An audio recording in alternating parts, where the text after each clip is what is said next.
आज ये परमात्मा की वाणी है, इसमें इतनी शक्ति है जो स्वयं परमेश्वर ने आके बोली है। उसके बाद फिर गरीबदास जी के माध्यम से जो वाणी बुलवाई है उन्होंने वही वाणी एजडी दे दी और उस वाणी को फिर दास बोल रहा है। यानी अधिकारी के द्वारा जो वाणी बोली जाती है उसका असर होता है। पहले भी आपको बहुत बार सुनाया है, जैसे एक राजा की पत्नी एक शिष्य थी संत की। राजा इसका विरोधी था कि ये गुरु बनाने की आवश्यकता नहीं होती, राम राम घर बैठ के कर ले। तो राजा के इस भ्रम को निवारण के लिए संत ने एक थोड़ा सा एक फार्मूला अपनाया था। राजा गया उस संत के आश्रम में अपनी पत्नी के साथ कि महाराज क्या गुरु बनाना जरूरी होता है क्या? क्यों मूर्ख बनाते हो जनता को? भगवान घर बैठ के बज सकते हैं, कोई भी कर ले राम राम, इतना राम नाम ले ले। तो संत जी ने सोचा ये राजा है, यहाँ नाराज घना हो जाएगा। जब मैंने कुछ उल्ट सुल्ट जवाब दे दिया तो उसको कहा, राजन अब मुझे अपनी भक्ति का समय हो गया है, इसमें काफी समय लगेगा, मैं आपका प्रश्न का उत्तर दूंगा, मैं कभी घर आऊंगा आपके वहां दे दूंगा, वहां कभी आपको विस्तार से समझाऊंगा, तब समझ में आएगी। राजा बोला ठीक है।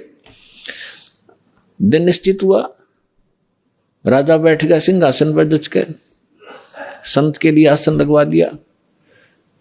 आने की इंतजार थी कि कब आएंगे संत, अभी आने वाले हैं। सामने सैनिक बॉडीगार्ड खड़े थे, वजीर खड़े थे, कुछ बैठे थे। जब संत पहुंचे वहां पर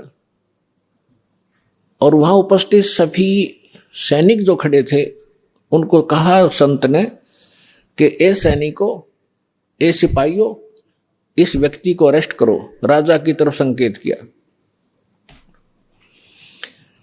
अब वो सिपाही सोच रहे थे ये मंदबुद्धि व्यक्ति क्या बकवास कर रहा है।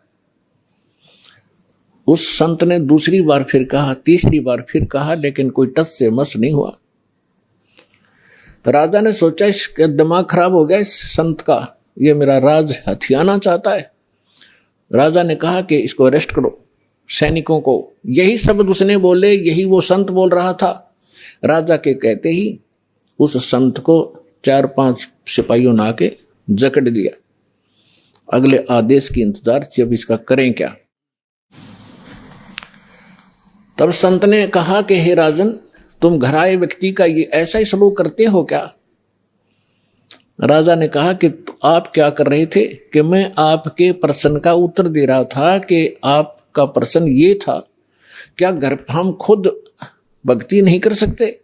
गुरु की क्या आवश्यकता है? राजा ने कहा ये खाक उत्तर दिया तेने, बकवास करने लग गया कि नहीं सुनो जानते, मुझे छुड़वाओ पहले। राजा ने कहा छोड़ दो, ने छोड़ दिए। कि जिस प्रकार जो शब्द मैंने बोला कि राजा इसको अरेस्ट करो, ये टस से मस नहीं आपके सैनिक, और आपने वही शब्द एक बार कहा था, मुझे 4 ने पकड़ लिया आकर के। तो आपके वचन में शक्ति है, आपके बोलते ही ये क्रियावान हो गए, और वो शक्ति जो आप वाली है वो राजनीति वाली मेरे पास नहीं है। मेरे पास शक्ति है अध्यात्म की। ठीक इसी प्रकार जो वचन मैं बोलूंगा परमात्मा की शक्ति सब पर कार्यवान हो जाएगी, और आप कहते रहना उसका कोई असर नहीं होगा। इसी से आप समझ लेना।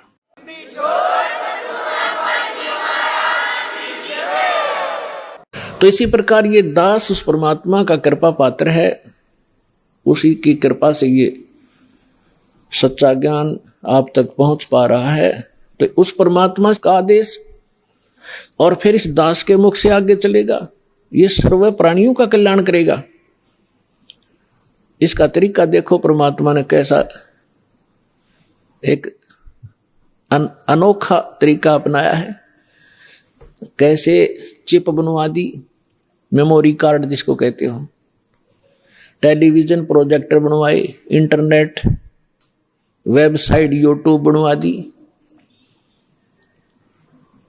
अब जो घनी अच्छी आत्माएं होती हैं पूर्व जन्म, वैसे तो घनी अच्छी आत्मा है वही तो मनुष्य जीवन प्राप्त कर रही हैं, उनसे भी अच्छी आत्माएं हैं वो भगवान के लिए भटक रही है, और उनसे भी वो अच्छी आत्मा है जो सतगुरु और सत्संग और सच्चा नाम प्राप्त, सतनाम प्राप्त कर रही है। तो आप जो सतलोक आश्रम बरवाला जिला हिसार हरियाणा में आ रहे हो, ये तीसरे नंबर की सर्वश्रेष्ठ आत्माएं हो जो आपको शीघ्र से परमात्मा का ये मार्ग ठीक मिल गया। तो जो अन्य भी हैं उनके लिए परमात्मा ने ये तरीका अपनाया है सर्व प्राणियों के कल्याणार्थ। ये वाणी जो दास बोल रहा है रिकॉर्ड हो रही है, मेमोरी कार्ड बन रहे हैं,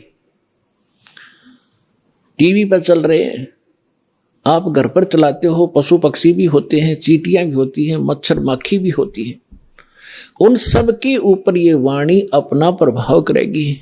काल ने जैसा जुल्म किया था उतना ही उससे भी आदि कर रहे हैं हम अब परमात्मा ने अपनी आत्माओं पर किया है। चींटी से लेकर हाथी तक, रंग से लेकर राजा तक, ये सारे कबीर परमात्मा की बच्चे आत्माएं हैं। इस काल ने हमारा उलिया बिगाड़ दिया, हमारी दुर्गति कर दी, कुत्ते गधे सूर बनाकर हमें क्या डंगा खिला रहा है, और हम क्या खाते थे सतलोक में, कैसे रहते थे, कैसा सुख था वहां पर। अब आप तो भूल भाल गए, हम सब भूल भाल गए, भगवान ना के फिर जगाए, यथार्थ ज्ञान को बताया। उससे पहले काल ने परमात्मा और सतलोक का नाम लेकर, कबीर जी का नाम लेकर के, और फिर और दूना ज्ञान फैलवा दिया। तो ये सभी उस परमेश्वर की आत्माएं हैं, उनके लिए परमात्मा ने ये समय फिक्स कर दिया था कि चौथा युग जब कलयुग आई तब हम अपना अंश पठाई। काल फंद छूटे नरलोई, सकल सृष्टि परवानी खोई। घर घर देखो बोध विचारा, सत नाम सब ठोर उचारा। कलयुग बीते 5500 पाचा, जब ये वचन मेरा होगा साचा। कलयुग बीत जावे जब एता। परमात्मा ने कहा है कि सर्व प्राणी, सकल सभी प्राणी परम पुरुष पद चेता। परम पुरुष यानी परम अक्षर ब्रह्म पूर्ण परमात्मा के पद, पद यहां दो का बोधक है। एक तो गीता अध्याय नंबर 15 के श्लोक नंबर 4 में कहा कि अर्जुन, तत्वदर्शी संत की प्राप्ति के उपरांत तत्व ज्ञान रूपी शस्त्र से इस ज्ञान को काटकर उसके पश्चात परमेश्वर के उस परम पद की खोज करनी चाहिए, जहां जाने के बाद साधक लौटकर फिर संसार में कभी नहीं आते, यानी पूर्ण मोक्ष प्राप्त करते हैं। गीता अध्याय नंबर 18 के श्लोक नंबर 62 में कहा कि अर्जुन, तू सर्वभाव से उस परमेश्वर की शरण में जा। उसी परमेश्वर की कृपा से तू परम शांति को और सनातन परम धाम, सनातन शाश्वत स्थान, उस स्थान को, उस परम पद को प्राप्त होगा। और यहां दूसरा पद का अर्थ है पद्धति। पद्धति माने परमात्मा के पाने की यथार्थ विधि, वो ज्ञान।